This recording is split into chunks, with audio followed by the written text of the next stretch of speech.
Hi readers, it's time for Chapter 5 of City of Ember by Jean Duprow. And it's called On Night Street. Granny's mind was getting more and more muddled. Lina would come home in the evenings and find her rifling through the kitchen cupboards, surrounded by cans and jars with their lids off, or tearing the covers off her bed and trying to lift up the mattress with her skinny arms. It was an important thing, she would say, the thing that was lost. But if you don't know what it was, said Lina, how will you know when you found it? Granny didn't try to answer the question. She just flapped her hands at Lina and said, never mind, never mind, never mind. She kept on searching. These days, Mrs. Murdo spent a great deal of time sitting by their window rather than her own. She would tell Granny she was just coming to keep her company. I don't want her to keep me company, Granny complained to Lina, and Lina said, maybe she's lonely, Granny, let her come. Lina rather liked having Mrs. Murdo around. It was a bit like having a mother there. She wasn't anything like Lina's own mother, who had been a dreamy, absent-minded sort of person. Mrs. Murdo was mother-like in quite a different way. She made sure they all ate a good breakfast in the morning, usually potatoes with the mushroom gravy and beet tea. She lined up the vitamin pills by each person's plate and made sure they were swallowed. When Mrs. Murdo was there, shoes got picked up and put away, spills were wiped off the furniture, and Poppy always had on clean clothes. Lina could relax when Mrs. Murdo was around. She knew things were taken care of. Every week, Lina, like all the workers between the ages of 12 and age 15, had Thursday off. One Thursday, she was standing in line at the Garn Square Market, hoping to get a bag of turnips for stew that night. She overheard a startling conversation between two people standing behind her. What I wanted, said one voice, was some paint for my front door. It hasn't been painted for years. It's gray and peeling, horrible. I heard a store over on Night Street had some. I was hoping for blue. Blue would be nice, said the other voice wistfully. But when I got there, the first voice continued, the man said he had no paint, never had. Disagreeable man. All he had were a few colored pencils. Colored pencils. Lina had not seen colored pencils in any store for ages. Once she'd had two red ones, a blue one and a brown one. She'd used these for her drawing until they were stubs too small to hold. Now she had only one plain pencil left, and it was rapidly growing shorter. She longed to have colored pencils for her pictures of the imaginary city. She had a feeling it was a colorful place, though she didn't know what its colors might be. There were other things, of course, on which her money would be better spent. Granny's only coat was full of holes and coming apart at the seams. But Granny rarely went out, Lina told herself. She was either at home or in her yarn shop. She didn't really need a new coat, did she? Besides, how much could a few pencils cost? She could probably get a coat for Granny and some pencils. So that afternoon, she set out for Night Street. She took Poppy with her. Poppy had learned how to ride piggyback. She wrapped her legs around Lina's waist and grabbed Lina's throat with her small, strong fingers. On Budlow Street, people were standing in long lines with their bundles of laundry at the washing stations. The washers stirred the clothes in the washing machines with long poles. In days past, the machines themselves had whirled the clothes around, but not one of them worked anymore. Lina turned up Hafter Street, where the 4 street lamps were still out and a building crew was repairing a partly collapsed roof.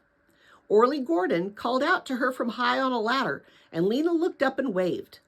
Farther on, she passed a woman with bits of rope and string for sale, and a man pulling a cart full of carrots and beets to the grocery stores. At the corner, a cluster of little children played catch with a rag ball. The streets were alive with people today. Moving fast, Lina threaded her way among them. But as she went into Otterwell Street, she saw something that made her slow down. A man was standing on the steps of the gathering hall, shouting and howling, and a crowd of people had gathered around him. Lina went closer, and when she saw who it was, her insides gave a lurch. It was Sag Merrill. He's the guy that was crying and coming in from the outer regions, and he was all freaked out, remember, because it was so dark, and Clary helped him. That's the guy, Sag Merrill. His arms flailed wildly, and his eyes were stretched wide open. In a high, rapid voice, he wailed out a stream of words. "I have been to the unknown regions," he cried. "There is nothing, nothing, nothing there. Did you think someone out there might save us? Ha! There's only darkness and monsters, darkness and terrible deep holes, darkness forever. The rats are the sides of houses. The rocks are as sharp as knives. The darkness sucks your breath out. No hope for us out there. Oh no, no hope, no hope." He went on like this for a few minutes and then crumpled to the ground. The people watching him looked at each other and shook their heads. "Gone mad," Lina heard someone say. "Yep, completely," said someone else. Suddenly, Sag sprang up again and resumed his terrible shouting. The crowd stepped back. Some of them hurried away. A few of them approached Sag, speaking in calming voices. They took him by the arms and led him, still shouting, down the steps. "Who dat? Who dat?" said Poppy in her small, piercing voice. Lina turned away from the miserable spectacle. "Hush, Poppy," she said. "It's a poor, sad man. He doesn't feel good. We mustn't stare." She headed toward Knight Street, which ran along Greengate Square. There, a stringy-haired man sat cross-legged on the ground, playing a flute made out of a drain pipe, and 5 or 6 believers circled around him, clapping and singing. "Soon, soon, coming soon," they sang. What's coming soon? Lina wondered, but she didn't stop to ask. 2 blocks beyond, she came to a store that had no sign in its window. This must be the one, she thought. At first it looked closed. Its window was dark, but the door opened when she pushed on it, and a bell attached to its doorknob clanked. From the back room came a black-haired man with big teeth and a long neck. "Yes?" he said. Lina recognized him. He was the one who'd given her the message for the mayor on her very first day of work. His name was Hooper. No, Looper, that was it. "Do you have pencils for sale?" she asked. It seemed doubtful. The shop's shelves were empty except for a few stacks of used paper. Poppy squirmed on Lina's back and whimpered a little. "Sometimes," said Looper. Poppy's whimper became a wail. "All right, you can get down," Lina said to her. She set her on the floor where she tottered about unsteadily. "What I'd like to see," said Lina, "are your colored pencils, if you have any." "We have a few," said Looper. "They are somewhat expensive." He smiled, showing his pushy teeth. "Could I see them?" said Lina. He went into the back room and returned a moment later, carrying a small box, which he sat down on the counter. He took the lid off. Lina bent forward to look. Inside the box were at least a dozen colored pencils. Red, green, blue, yellow, purple, orange. They had never even been sharpened. Their ends were flat. They had erasers. Lina's heart gave a few fast beats. "How much are they?" she said. "Probably too much for you," the man said. "Probably not," said Lina. "I have a job." Good, the man said, smiling again. "No need to take offense." He picked up the yellow pencil and twirled it between his fingers. "Each pencil," he said, $5. $5? For 7 you could buy a coat. It would be an old patched coat, but still warm. "That's too much," said Lina. He shrugged and began to put the lid back on the box. "But maybe..." Lina's thought raced. "Let me look at them again." Once more the man lifted the lid, and Lina bent over the pencils. She picked one up. It was painted a deep, clear blue, and on its flat top was the blue dot of the lead. The pink eraser was held on by a shiny metal collar. So beautiful. I could buy just one, Lina thought. Then I could save a little more and buy a coat for Granny next month. "Make up your mind," said the man. "I have other customers who are interested if you aren't." "All right, I'll take one." No, wait. It was like hunger, what she felt. It was the same as when her hand sometimes seemed to reach out by itself to grab a piece of food. It was too strong to resist. "I'll take 2, she said, and a faint, dazzling feeling came over her at the thought of what she was doing. "Which 2? The man said. There were more colors in that box of pencils than in all of Ember. Ember's colors were all so much the same: gray buildings, gray streets, black sky. Even the colors of people's clothes were faded from long use into mud green and rust red and gray blue. But these colors, they were as bright as the leaves and flowers in the greenhouse." If it was you, which 2 colors would you pick? If it were me, and I could only have 2, I would pick green and purple. I love green because it reminds me of the leaves. They are my 2 favorite colors, green and purple. Not a whole lot of things in the world are purple, but if I could only have 2 colors, that's what I would pick. Lina's hand hovered over the pencils. "The blue one," she said, "and the yellow one. No, the man made an impatient noise in the back of his throat, like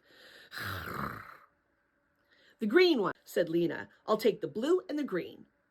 She lifted them out of the box. She took the money from the pocket of her coat and handed it to the man, and she put the pencils in her pocket. They were hers now. She felt a fierce, defiant joy. She turned to go, and that was when she saw that the baby was no longer in the store. "Poppy!" she cried. She whirled around. "Did you see my little sister go out?" she asked the man. "Did you see which way she went?" He shrugged. "Didn't notice," he said. Lina darted into the street and looked in both directions. She saw lots of people, some children, but no Poppy. She stopped an old woman. "Have you seen a little girl, a baby, walking by herself in a green jacket with a hood?" The old woman just stared at her with dull eyes and shook her head. "Poppy!" Lina called. "Poppy!" Her voice rose to a shout. Such a little baby couldn't have gone far, she thought. Maybe down toward Greengate Square, where there were more people walking around. She began to run. And then the lights flickered and flickered again and went out. Darkness slammed up in front of her like a wall. She stumbled, caught herself, and stood still. She could see absolutely nothing. Shouts of alarm came from up and down the street, and then silence. Lina stretched her arms out. Was she facing the street or a building? Terror swept through her. "I must just stand still," she thought. The lights will come on again in a few seconds. They always do." But she thought of Poppy alone in the blackness, and her legs went weak. "I must find her." She took a step. When she didn't bump into anything, she took another step, and the fingers of her right hand crumpled against something hard. The wall of a building, she thought. Keeping her hand against it, she turned left a little and took another step forward. Then suddenly her hand touched empty air. This would be Deadlock Street. Or had she passed Deadlock Street already? She couldn't keep the picture of the streets clear in her mind. The darkness seemed to fill not just the city around her, but the inside of her head as well. Heart pounding, she waited. "Come back, lights," she pleaded. "Please come back." She wanted to call out to Poppy, to tell her to stand still, not to be afraid. She would come for her soon, but the darkness pressed against her and she couldn't summon her voice. She could hardly breathe. She wanted to claw the darkness away from her eyes as if it were someone's hands. Small sounds came from here and there around her, a whimpering, a shuffling. In the distance, someone called out incoherently. How many minutes had gone by? The longest blackout ever had been 3 minutes and 14 seconds. Surely this was longer. She could have endured it if she had been on her own. It was the thought of Poppy lost that she couldn't stand, and lost because she had been paying more attention to a box of pencils. Oh, she'd been selfish and greedy, and now she was so sorry. She made herself take another step forward, but then she thought, what if I'm going away from Poppy?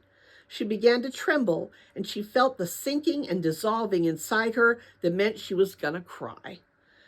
Her legs gave way like wet paper, and she slid down until she was sitting on the street with her head on her knees. Trembling, her mind a wordless whirl of dread, she waited.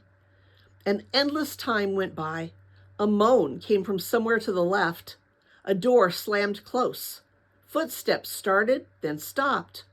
Into Lina's mind floated the beginning of the worst question. What if the lights never... She squeezed her arms around her knees and made the question stop. Lights come back, she said to herself. Lights come back, come back. And suddenly they did. Lina sprang up. There was the street again and people looking upward with their mouths hanging open. All around, people started crying or wailing or grinning in relief. Then all at once, everyone started to hurry, moving fast toward the safety of home in case it should happen again. Lina ran toward Greengate Square, stopping everyone she passed. Did you see a little girl walking by herself before the lights went out? She asked. Green jacket with a hood? But no one wanted to listen to her. On the B Street side of the square stood a few people all talking at once and waving their arms. Lina ran up to them and asked her question. They stopped talking and stared at her. How could we have seen anyone? The lights were out, said Nammy Proggs, a tiny old woman whose back was so bent that she had to twist her head sideways to look up. Lina said, no, she wandered away before the lights went out. She got away from me. She may have come this direction. You have to keep your eye on a baby, Nammy Proggs scolded. Babies need watching, said one of the women who had been singing with the Believers. But someone else said, oh, a toddler, green jacket, and he walked over to the open shop door and called, you have that baby in here? And through the door came someone leading Poppy by the hand. Ugh. Lina dashed to her and lifted her up. Poppy broke into loud wails. You're all right now, said Lina, holding her tightly. Don't worry, sweetie. You were just lost a moment. Now you're all right. I've got you. Don't worry. When she looked up to thank the person who'd found her, she saw a face she recognized. It was Doon. He looked the same as when she'd last seen him, except that his hair was shaggier. He had on the same baggy brown jacket he always wore. She was marching up the street by herself, he said. No one knew who she belonged to, so I took her into my father's shop. She belongs to me, Lina said. She's my sister. I was so afraid when she was lost. I thought she might fall and hurt herself or be knocked over or... Anyway, thank you so much for rescuing her. Anyone would have, said Doon. He frowned and looked down at the pavement. Poppy had calmed down and was curled up against Lina's chest with her thumb in her mouth. And your job? How is it? Lina asked. The pipe works? Doon shrugged his shoulders. All right, he said. Interesting anyway. She waited, but it seemed that it was all he was going to say. Well, thank you again, she said. She hoisted Poppy around to her back. Lucky for you, Doon Harrow was around, said Nammy Proggs, who had been watching them with her sideways glare. He is a good-hearted boy. Anything breaks at my house, he fixes it. She hobbled after Lina, shaking a finger at her. You better watch that baby more carefully, she called. You shouldn't leave her alone, the flute player added. I know, said Lina, you're right. When she got home, she put the tired baby to bed in the bedroom they shared. Granny had been taking an afternoon nap in the front room and hadn't noticed the blackout at all. Lina told her that the lights had gone out for a few minutes and she didn't mention anything about Poppy getting lost. Later, in her bedroom, with Poppy asleep, she took the 2 colored pencils from her pocket. They were not quite as beautiful as they had been. When she held them, she remembered the powerful wanting she had felt in that dusty store, and the feeling of it was mixed up with fear and shame and darkness. Chapter 6 is called The Box in the Closet. To be continued. Keep reading, readers. You read the books, now ready, get set. bobqc.net. You read the books, now ready, get set at bobqc.net.